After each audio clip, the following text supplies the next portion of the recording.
Our U.S. Secretary of State Antony Blinken has met Israeli Prime Minister Benjamin Netanyahu in Jerusalem, ramping up efforts to secure a new ceasefire in Gaza as well as the release of more hostages. Hamas has submitted a counterproposal that would pause fighting for 4.5 months. And during that time, all hostages would go free.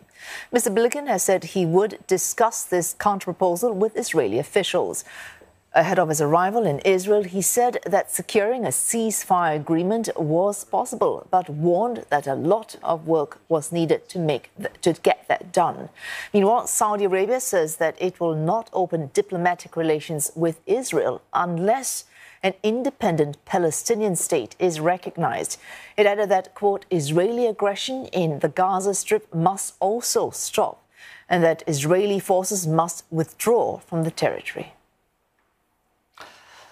The diplomatic push comes amid intense combat in Khan Yunis and Rafah, which has been hit by a series of strikes. Now, more than half of Gaza's population has been sheltering in Rafah, and Gazan authorities say that some victims are stuck beneath rubble, and a lack of civil defence and ambulance crews, well, that has made rescue difficult.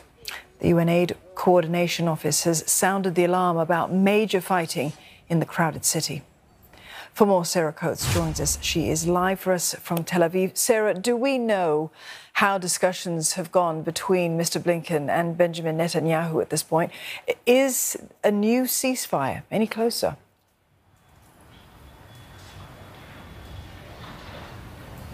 Hello there, Dawn. Nothing official yet from that meeting between Blinken and Netanyahu, but we certainly can be expecting that Blinken would have been pushing Netanyahu to come to some sort of an agreement to end this war. He really does have a full schedule today. He's now meeting with the IDF Chief of Staff, Herzi Halevi. It's then the Defence Minister, Yoav Gallant, before meeting with Israel's President Isaac Herzog. After that, he will travel to Ramallah in the West Bank, sitting down with Palestinian Authority President Mahmoud Abbas.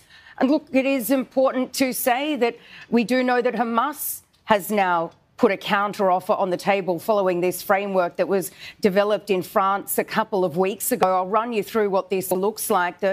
There's a three-phase plan presented here. Each phase lasts 45 days. The first would be the exchange of female captives, also children, men under the age, or boys, I should say, under the age of 19, with then Palestinian female prisoners and children to be released. The second phase, also a 45-day pause in fighting. This would see the captives that are men, soldiers, also released. The third phase there would be an agreement to end the war, also the reconstruction of the Gaza Strip. Hamas also wants the release of around 1,500 Palestinian prisoners. Israeli media now reporting that senior officials have come out to say that this simply will not happen.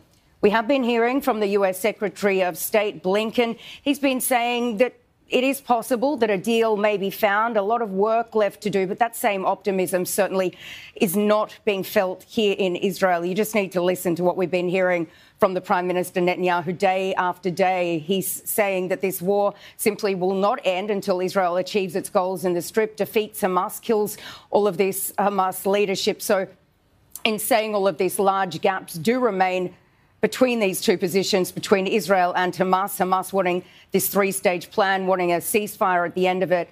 And it certainly will be a very difficult task throughout the day there for Blinken.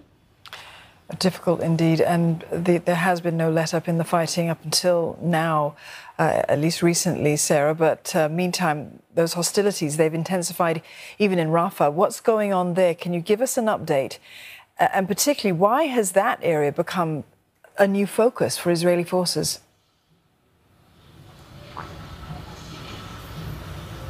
Very, very concerning seeing these pictures coming out from the ground, Dawn. According to Israel's Defence Minister Yoav Gallant, this is the last remaining Hamas stronghold.